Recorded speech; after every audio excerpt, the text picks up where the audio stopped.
கண்கள் மனுபுத்திரருடைய எல்லா வழிகளின் மேலும் நோக்கமாய் நீங்கள் உங்கள் பிள்ளைகள் மேல் எப்படி இருக்க வேண்டும்?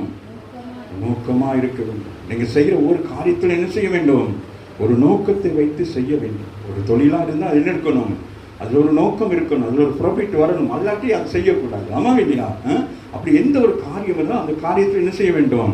ஒரு நோக்கத்தை வைக்க வேண்டும். இதற்காக தான் இதை நான் செய்கிறேன், இதனால நான் எனக்கு ஒரு வருமானம் வர வேண்டும், இதனால நான் என்ன செய்ய போறேன், உலகத்து பிரகாரமாக நான் ஆசீர்வாதம் பெற வேண்டும், இதனால நான் என்ன செய்றேன், நான் ஜெபம் பண்ணுகிறதுனால எனக்கு என்னது, அந்த நோக்கம் என்னது, எனக்கு ஆவிக்குரிய ஜீவியத்தோட பலனை கொடுக்கிறது. ஆமென். அப்படி ஒவ்வொன்றுக்கும் என்ன இருக்கணும்?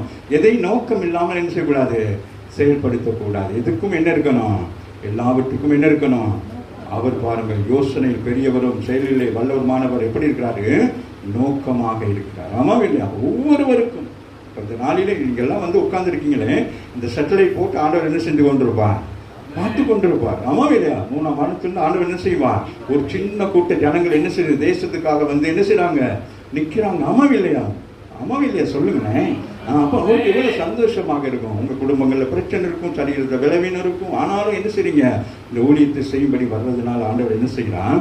உங்கள் சொல்லுங்க, என் மேல் அவர் நோக்கமாக இருக்கிறார், என்னுடைய எல்லா வழிகளிலும் அவர் நோக்கமாக இருக்கிறார். அப்ப நம்ம தவறான வழியில போனாலும் நம்மளை சுட்டி காட்டி என்ன செய்வார்? இந்த வழியில நீ போகாதன்னு சொல்லி என்ன செய்வார்? சங்கீதம் 45 வாசிங்கமாக.